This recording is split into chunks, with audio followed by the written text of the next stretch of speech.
Assalamualaikum warahmatullahi wabarakatuh. Jumpa lagi bersama kami di channel Daniel Kasapa yang menyuguhkan informasi menarik untuk kita telusuri. Video kali ini kami akan mengajak Anda untuk mengulas kuliner khas dan unik yang berada di Desa Pringgabaya, Kabupaten Lombok Timur, Nusa Tenggara Barat.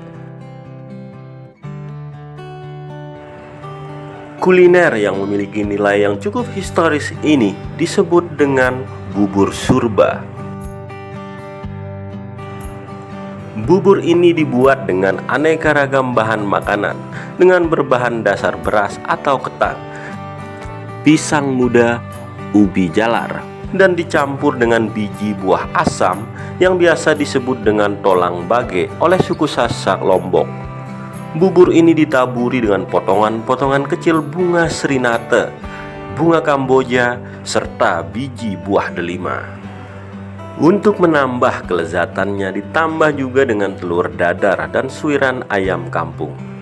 Dan yang terakhir dituangkan santan buah kelapa.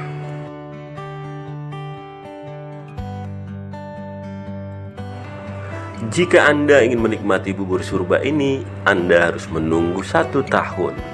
Karena bubur surba ini hanya dibuat sekali setahun, yaitu setiap tanggal 10 Muharram tahun Hijriah. Menurut beberapa tokoh agama dan tokoh adat yang berada di Desa Pringgabaya, bahwa bubur ini mulai dibuat pada zaman Nabi Nuh, yaitu ketika banjir besar datang melanda. Nabi Nuh membuat kapal besar untuk menyelamatkan para pengikutnya. Dan saat perjalanan itulah mulai muncul ide untuk membuat bubur tersebut. Alasannya ialah karena kekurangan bahan pangan.